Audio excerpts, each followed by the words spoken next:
Middle east में जारी घमासान को बढ़ाने में ईरान समर्थित प्रॉक्सी गुटों का बड़ा हाथ रहा है, चाहे वो लेबनान का हिजबुल्लाह हो या यमन के हूती लड़ाके या फिर इराक का इस्लामिक प्रतिरोध या खुद ईरान। गाजा युद्ध से शुरू हुए खून खराबे का दायरा अब चढ़ चुका है। इसकी आग से अब पूरा मिडिल ईस्ट धधक रहा है। यमन के हूती विद्रोही लाल सागर के लिए एक बड़ा खतरा बने हुए हैं। हालात लगातार विकराल रूप लिए हुए हैं।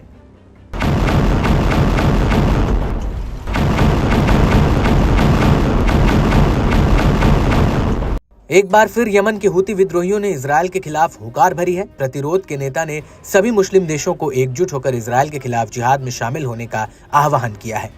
हौती ने जोर देते हुए कहा कि अमेरिका और इजरायल की मिलीभगत और साजिशों के सामने उनके पास कोई और ऑप्शन नहीं बचा है। सभी इस्लामिक देशों को एक होकर पश्चिमी ताकतों को मुंहतोड़ जवाब देने का सही वक्त आ गया है।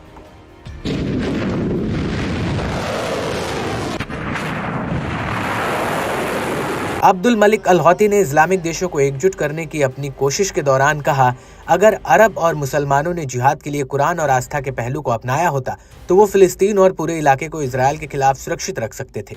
लोगों को डर से आजाद करने और चुनौतियों का सामना करने के लिए मुस्लिम देशों की कार्रवाई आवश्यक है। इस दौरान हूती नेता ने साफ किया कि यमन गाजा में प्रतिरोध का समर्थन करने में अपनी स्थिति से पीछे नहीं हटेगा।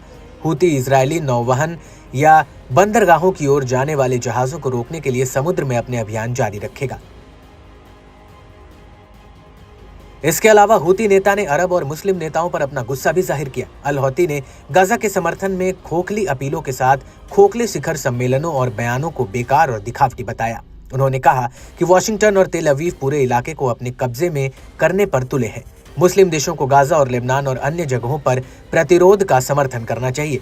फिलिस्तीन, लेबनान, सीरिया, जॉर्डन और मिस्र में पिछले दशकों में इजरायल ने बड़े अपराध किए हैं, जिन्हें अमेरिका से बखूबी समर्थन मिलता रहा है। इसके लिए अमेरिका की मिलीभगत के लिए जवाबदेह ठहराया जाना चाहिए। साथ ही ब्रिटेन और फ्रांस ने भी फिलिस्तीन पर इजरायलियों को बसने में मदद की है।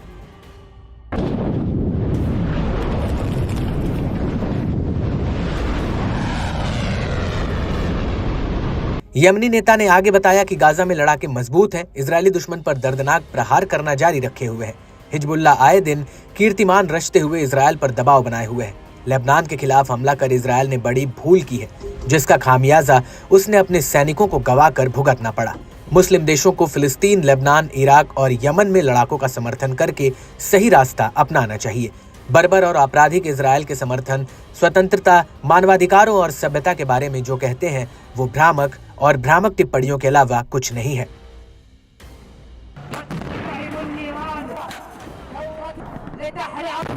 हूती नेता ने अमेरिकियों, ब्रिटिश और फ्रांसीसी और जर्मनों के खूनी इतिहास की ओर इशारा करते हुए कहा कि उनके आपराधिक रिकॉर्ड में बेहद क्रूर तरीकों से लाखों लोगों की हत्या शामिल है।